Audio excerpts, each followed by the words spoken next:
You know, I so often use the expression perennial philosophy, and I choose to teach new thought through the lens of the perennial philosophy. And I also have a commitment to share a deeper understanding of that. And to that end, I have invited back our old friend, Brother Kusala Bhikshu, who some of you may remember from last year. He was here exactly a year ago, and he told me that this is the Buddha's birthday in May. Is the first full moon in May is Buddha's birthday, brother? That is correct, which was this week, so this is indeed most auspicious. And let's say good morning to the Venerable Kusala Bhikshu.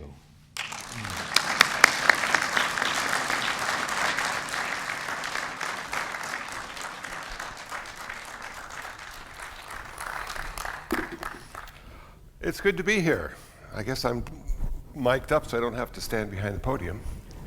The full moon day of May just happened a couple days ago, and that was the birth, enlightenment, and death of the Buddha, all on the same day, which makes it really convenient for us Buddhists to remember. He was an important human because what he did in his lifetime is he became perfect as a human being. And perfection has many meanings, but the meaning of the perfect human, according to Buddhism, would be, instead of having lust and greed, only having generosity. Instead of having hatred and anger, only having love and kindness. Instead of having delusion and ignorance, only having wisdom and insight. And he perfected himself, realized this perfection at the age of 35, and taught for 45 years to anybody who was interested in becoming a better human being. In his first talk, the Dhammacakkappavattana Sutta, the turning of the wheel talk, he said, I have discovered 4 truths. The first truth I have discovered is life sucks. It's really tough. He said, because we're born, we're all going to get old if we're lucky enough to live long enough. And because we're born, we're all going to get sick. And now most of us might have health insurance. And because we're born, we're all going to die. He didn't pull any punches when he talked about this. He said it's really a difficult proposition to be alive on earth. That there are millions of things every day that could kill us, and because of some karma or good fortune or luck, we don't die. And if we live long enough, we will die, and we're not quite sure how. So he said, the first truth is that life is ultimately unsatisfactory. Not always, but ultimately. The second truth, he said, I have discovered why life for humans is ultimately unsatisfactory. It's because of a craving, an attachment, a thirst that can't be quenched. That we try to make things perfect and we're never able to do that because the world is different from how we think it is. That we try to hold on to the good, and the good always ends. And we try to push away the bad, and the bad doesn't ever seem to go away long enough. So we're frustrated. There's a certain amount of dis-ease and dissatisfaction with our life. Even if we're having a good moment or two in a day, it is sure to change. The third truth, he said, is I have discovered the answer. And the answer is nirvana. The answer to our suffering, to our plight, is nirvana. It's the end of suffering while you're alive, it's the end of karma, and it's the end of all future rebirths. In Buddhism, we feel that we keep getting reborn because we have an attachment to life. And in our non-attachment, through nirvana, we are freed from the cycle of birth and death. Now, this is a tough sell because people, even though existence can be bad sometimes, is often good other times. And why would anybody not want to exist? What's the benefit of not existing? And the Buddha, I think, would have probably said is, no, it's not about not existing. It's about existing but not because of birth. It's existing because of nirvana. And nirvana is unborn and undying. And if you can figure out how to exist without being born, you'll never have to die. His fourth truth was the path. Now, this wasn't some theory that he came up with. This is what he actually came to understand through his own experience. And we call it the Eightfold Path. Right view, right intention, right speech, right action, right livelihood, right effort, right mindfulness, and right concentration. And those 8 path factors allow us as a Buddhist to achieve, to realize our perfection in this lifetime. It can be broken down into 3 categories: personal discipline, mental purification, and wisdom. In the first category of personal discipline, we find 3 of the path factors: right speech, right action, and right livelihood. So when you become a Buddhist, there's an official ceremony you take, and you accept 5 training precepts that will now guide you through life, that will help you suffer less immediately, day 1. The 5 training precepts are: I will train myself not to take life. I will train myself not to take what is not given. I will train myself not to indulge in sexual misconduct. I will train myself not to speak unskillfully. And the hardest one of all, I will train myself not to get high.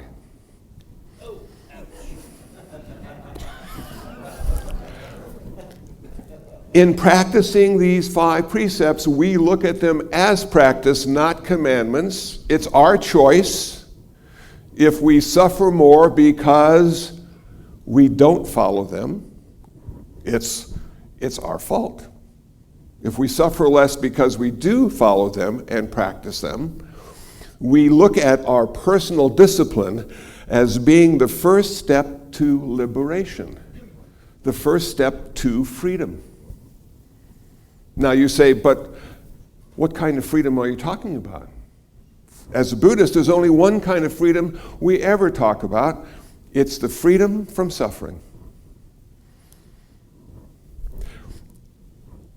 In right action, it's not to take life, one of the precepts. Not to take what is not given, one of the precepts. No sexual misconduct, one of the precepts. In right speech, we're talking about no false speech, malicious speech, harsh speech, gossip, or idle chatter. If you are fortunate enough to talk to a monk, the monk may not say much because he's practicing those.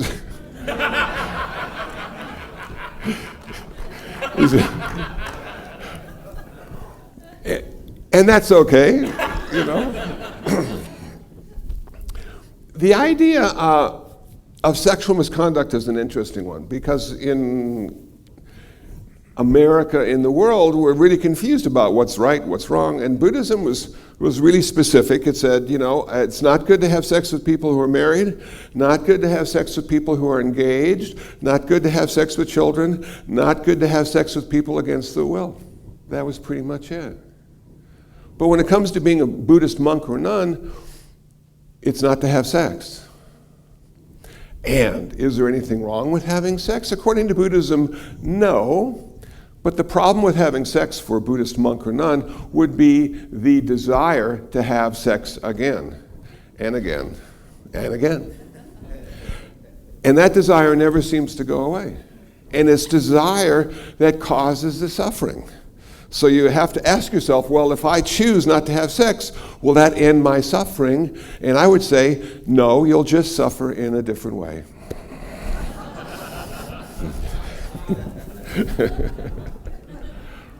So you can see the foundation of Buddhism is based on morals and ethics. It's based on personal discipline. It's based on creating harmony in community, getting along with all the other humans in the world. It's a difficult task. But these 5 precepts help us stay focused. Then we get to meditation. Meditation is really what Buddhism is sort of known for. We're sitting around all day like frogs on a rock, quietly reflecting on the world around us. But that generally isn't the case. There's a lot of work to be done. Two kinds of meditation in Buddhism. One is called samatha meditation, tranquility meditation. One is called vipassana meditation, insight meditation. The idea is to find a place of peace and serenity inside. Unfortunately, it's only there while you're meditating. And then in insight meditation, the idea is to make it permanent. So we have three kinds of wisdom that arise with our samatha meditation. The first kind of wisdom that arises is the wisdom of impermanence. Everything is always changing all the time. Nothing stays the same very long at all. And at first I thought to myself, that is really a bummer. It would be so nice if the good stuff would just stay there forever. But you know what? If there's no change, there's no life. Life is based on change. I'm watching Cosmos, that series, and it's just fascinating. And I like the Big Bang Theory, whether it's true or not. It's just so spectacular to see it animated. And it's just always changing all the time. And I thought to myself, what would happen if for one moment everything stopped changing? And it seemed to me everything would just go away. We need change to exist. So it's a good thing, but it's a frustrating thing. And so in meditating, what we start to see is that everything is in a constant state of change and flux. Don't get attached. You will suffer. The second thing we seem to understand at a very personal and deep level is that everything is ultimately unsatisfactory because of the change. And if it didn't change, I could actually live in a perfect way. But just when I get all the ducks in a row, everything changes and I have to start over again. And if I have one of those really cool meditation experiences where the world seems to open up and all the lights turn on, I can never achieve it again. Even if I run after it for 10, 20, 30 years, because everything only happens once. As I look at myself in the mirror this morning in particular, I thought, I'm only happening this way once. How cool is that? And that, for some, is really a good thing. For others, they'd be disappointed. But I see all the different people I've been, all the different people I will be, because of this impermanence and change. And this leads ultimately to unsatisfactoriness. But now we come to the third aspect of Buddhist wisdom, which is nothing stands apart. Nothing is independent. We are not who we think we are. This is the toughest one of all to understand if you're a Buddhist, because we like to think we are somebody. Ram Dass used to talk about being in somebody training. The first half of our life is being in somebody training. The second half of our life is being in nobody training. And that seems to be what's happening in my life. I am now in nobody training. Who are you? I'm nobody. Okay. But I have to be somebody if I'm pulled over for speeding. I have to be the guy in the license that I show the officer. Yes, that's me. Though I'm privately thinking, no, that was me, but not any longer. But I don't want to go there.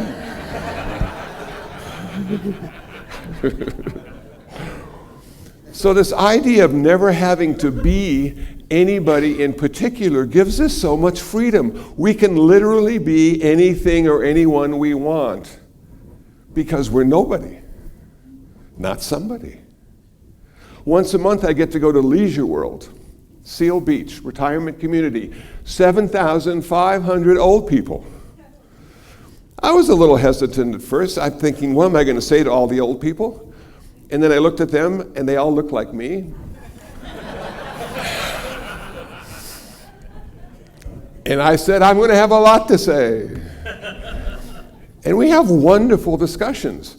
And they are in nobody training. They've had careers. A lot of them have been somebody. Now they're just down the street, and they're nobody. And what I get the sense from going there once a month is that there's a certain happiness in not having to be somebody all the time. That it's not a bad thing. And so the Buddha warned us that one day we would wake up to the fact that we are in a constant state of flux and change, and the person we were yesterday will not be the person that shows up today or happens to be in tomorrow. So get used to it. Don't get too attached to the way things are, because they will change. But what you can do today defines what will happen for you tomorrow, which is really cool. So now we have these three aspects of wisdom. We have this personal discipline. We're meditating. We're practicing to be skillful in all the things that we do. And then we come to the two path factors on the Eightfold Path that deal with wisdom: right view, right intention. The first right view is to understand the Four Noble Truths deeply, in a personal way, through your practice, not just through reading. To understand karma and how karma is the ruling factor in a moral and ethical way. In Buddhism, we don't have a divine lawgiver who defines for us what is right and what is wrong. Rather, we have karma. We have cause and consequence. And if I were to go to my knees and beg karma to forgive me, karma has no ears. Karma has no eyes. There's a certain accountability that happens when you understand karma as being a defining force in your life. And if you want a better life, it's up to you. Not for everybody. Buddhism made a radical change in the first century and became a religion rather than a therapy. And after the first century, now we have bodhisattvas, which are Buddhist saints, which will help us in times of need and crisis. They will listen, they will care, they will suggest, but there's never anything in Buddhism that will do it for us. We always end up having to do it ourselves. Then we come to right intention, which is really important. The Buddha said our intention leads our speech and action into the world, and if we have the right intention, we will have the right speech and the right action. So we want an intention of compassion, of kindness, of generosity that will lead our speech and action into the world and change our life and change the lives of others as well. It's a lifelong project, this Buddhism. It's a religion for some. It's a philosophy for others. It's a lifestyle. It's a therapy. It can be useful in your life. It comes from a secular humanistic perspective. It can be useful, and it can allow you to suffer less and ultimately not suffer at all. Somebody said one time, what is suffering? You know, I speak about it a lot. All Buddhists do. And the best definition I've heard about suffering came from an 8th grader, Esmeralda, Glendale, California. I was giving a talk on the history of Buddhism in their history class. And after my talk, little Esmeralda raised her hand and stood up and said, Reverend Kusala, I now understand the difference between pain and suffering. Pain is not optional. How did she know that? How did she know that suffering could be optional if we would simply wake up to that fact? And the word Buddha means one thing: one who is awake, who sees the true nature of human life and has decided to transcend it in the best of possible ways. So after teaching for 45 years, he died. All humans have to die, even the Buddha. But he left behind a legacy that even today, and especially on the full moon day of May, reminds me that I have a choice. And I'm thankful for that. I brought my harmonica today because sometimes when I talk about this stuff, it gets really depressing. and people get bummed out. And I don't want to leave them in that state of mind. So this is a little blues in the key of G. And when you think about it, what else would a Buddhist play but the blues? So here we go.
Thank you.